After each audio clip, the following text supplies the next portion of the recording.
એ પ્રમાણે બધું એવું કામ કરતા, પણ જેવા ભગવાન પ્રમુખ સત્સંગમાં આવ્યા એનું પણ આ જ પ્રમાણે જીવન પરિવર્તન થઈ જાય છે. અને એ જીવન પરિવર્તન થઈ જાય અને તે પોતે ભક્તના ઉચ્ચ કોટીના ભક્ત બની ગયા.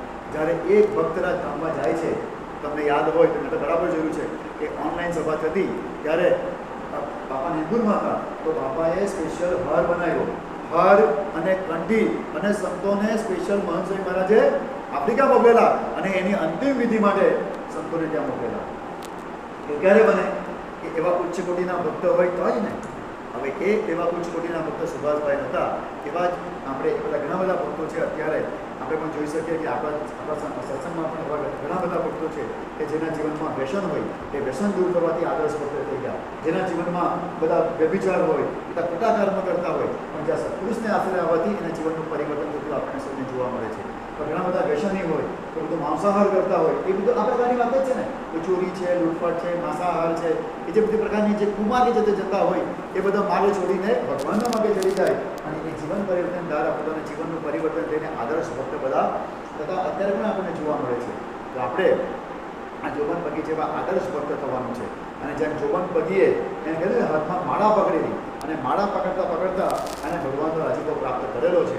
તો એ જ પ્રસંગ અત્યારે બની ગયો 2 દિવસ પહેલાં કે અત્યારે સુરતમાં પ્રાર્થના મંદિરની જે પ્રતિષ્ઠા વિધિ થઈ અને એની અંદર પણ મહંત સ્વામી મહારાજે આ જ આશીર્વાદ આપ્યા. તેમ જોબન પગી બેહીને માળા ફેરવતો. અત્યારે બી તમે કોઈ પણ સભામાં જાઓ તો સંતો બેસીને બધા સભામાં માળા ફેરવતા જોવા મળે. તો આપણે આદર્શ ભક્તો હોય, તમે સભામાં જાઓ તો ઘણા બધા ભક્તો માળા ફેરવતા આપણને જોવા મળે છે. આપણી સભામાં બી તમે જોવા મળે. આપણી સભામાં રવિ સભામાં જાઓ તો તમે મોટી જાહેર સભામાં જાઓ તો તમને એકાદ બે હરિભક્તો તો માળા ફેરવતા મળશે જ. તો એ જ માળા ફેરવવાની વાત મહંત સ્વામી મહારાજે અત્યારે પ્રાર્થના મંદિરમાં જે અખાત્રીજના દિવસે પ્રતિષ્ઠા કરી ત્યારે આપણને આશીર્વાદ આપતા એમણે આ પત્રમાં લખી દીધું છે. જો આપણો શું લખે છે માળા ફેરવવાની વાત કીધું. આ મહાન તીર્થ છે. આની વાત છે ક્રિસ ગણાધની વાત કરે છે. આજે અહીં મહારાજ અને સ્વામી સાક્ષાત વિરાજમાન થયા છે. જે કોઈ મહિમાએ સહિત પ્રત્યક્ષ ભાવથી વિશ્વાસ લાવી શ્રદ્ધાએ સહિત દર્શન, માળા શબ્દમાં લખેલો છે, પ્રદક્ષિણા, ઢાળ, દંડવત વગેરે સેવા ભક્તિ કરશે તેના સર્વે શુભ મનોરથ મહારાજ સ્વામી પૂરા કરશે. અને સ્વામીએ આમાં સ્પષ્ટ માળા લખેલું છે. અને જો તમે એ ઓનલાઈન સભા જોઈ હોય તો એની અંદર પણ મહંત સ્વામી મહારાજ માળા ફેરવે છે અને માળા ફેરવતા હરિભક્તોને સુખાકાર્ય માટે પ્રાર્થના કરે છે. સુનિલભાઈ સાંઈ કઢેલા છે તો પોતે માળા પેલા સ્વામી એટલા હોશિયાર કે પોતાની માળા આપી ગયા. પોતે માળા વરસાદની થઈ જાય ને એટલે સ્વામી પોતાની માળા મૂકેલી છે બાજુમાં અને એ સ્વામી જે આપી ગયા એ માળા એમણે લીધી અને પોતે મહંત સ્વામી માળા ફેરવે છે. અને અડધી મિનિટ પોણા મિનિટ સુધી મહંત સ્વામી માળા ફેરવે છે. સ્વામીના મંત્રની ધૂન બોલે છે અને ત્યાં પ્રાર્થના કરે છે. એટલે આ માળા ફેરવવાની વાત જે આવે છે એ વર્ષોથી ચાલી આવતી છે કે જે આપણે પણ આપણા જીવનમાં ઉતારવા માટે પ્રયત્ન કરવાનો છે. સ્વામી કહે છે ને કે જેમ જોબન બગી જ્યારે પેલો આમ ગધેડાની ગાય બનાવી કાઢી માળા ફેરવ્યા કરતો હોય તો પેલાને કશ્યપભાઈને કેવું થઈ ગયું કે આનું તો કેવું ગધેડાની ગાય બનાવી કાઢી, એને પ્રેરણા મળી. તેમ એ માળા ફેરવતા લોકોના જીવનમાં બી પોતે પ્રેરણા આપતા હતા. આ જે બધા પ્રસંગો સાંભળ્યા એના પરથી એટલું સ્પષ્ટ થાય કે જેટલો સમય આપણે ભગવાન માટે કાઢીએ, જેટલો સમય ભગવાન માટે ફાળવીએ એ જ આપણા માટે મહામૂલ્ય ભક્તનું પ્રમાણ કહેવાય. આપણે કંઈ હવે આ જોબન બગી જે નિફળ આપણે કરતા જ નથી. આપણે તો ઘણા બધા હારા છે.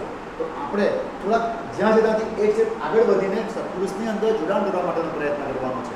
ખાતા પીતા નાતા ધોતા દરેક ક્રિયામાં સત્પુરુષને યાદ કરીએ, સત્પુરુષને યાદ કરીએ અને જે આપણને પ્રાપ્તિ થયેલી છે, જે પ્રાપ્તિ જોબન બગીને થયેલી એ જ પ્રાપ્તિ આપણને મહંત સ્વામી મહારાજ દ્વારા આપણને થયેલી છે. અશોકભાઈ જોબન બગીના ભગવાન સ્વામીને સાક્ષાત મળેલા, આપણને પણ એ જ ભગવાન સ્વામિનારાયણ છે, પણ એ વર્તમાન કાળે મહંત સ્વામી મહારાજ રૂપે આપણને પ્રાપ્ત થયેલા છે. બસ એ પ્રાપ્તિનો ક્યાંય આપણે લાવીએ. જેમ જોબન પછી ભક્તિ કરતા હતા તેમ આપણે પણ એવી ભક્તિ આપણા જીવનમાં લાવવા માટે પ્રયત્ન કરીએ. અને છેલ્લે અનેક દૂષણોને ત્યજીને એટલા બધા દૂષણો હતા તે બધા જોબન પછી કરી લેગા ત્યજીને શ્રીજી મહારાજને જ પોતાનું જીવન બનાવનારા શબ્દ બહુ અગત્યના છે. શ્રીજી મહારાજને જ પોતાનું જીવન બનાવનારા એકાંતિક ભક્ત શબ્દ કેટલો છે? શબ્દ એકાંતિક ભક્ત જોબન પછી થઈ ગયા. અને આ જ વાત કરીએ તો તમે પત્રિકા 2 મિનિટ બોલી લો કે આ એકાંતિક ભક્તની વાત આવીને તો મહંત સ્વામીને પેલા પ્રશ્ન પૂછો કે મહંત સાહેબ તમે અમને ક્યાં કરો પ્રાપ્તિનો વિચાર કરો 10 મિનિટ 15 મિનિટ પ્રાપ્તિનો વિચાર કરો તો એમાં અમને શું ફાયદો થાય? એવું તમે હસતા હસતા પૂછ્યો યાર, આ તો મારી ભાષામાં બોલી ગયો. કોઈ આપણે કહે મારા અશોકભાઈને મારે વાત કરી હસતા હસતા કહે અશોકભાઈ હું આના પ્રાપ્તિનો વિચાર કર્યા કરું, શું ફાયદો થાય?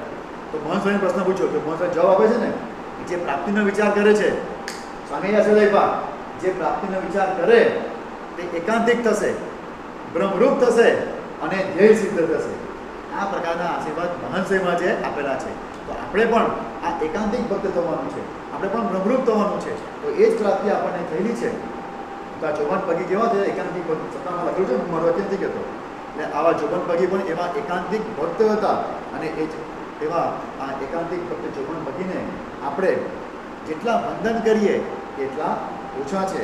તો આજના દિવસે મહારાજ સ્વામી ચરણોમાં પ્રાર્થના કરીએ કે અમને પણ એવા સત્પુરુષ ભગવાન સ્વામિનારાયણના આશીર્વાદ મહાસેવાની પ્રાપ્તિ થયેલી છે.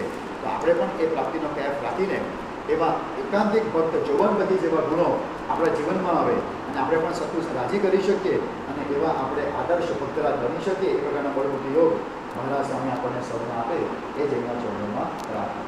શ્રી સ્વામિનારાયણ ભગવાન. ખૂબ ખૂબ આભાર વિરલભાઈ. હવે આપણે પત્રિકા સારનો લાભ લઈએ.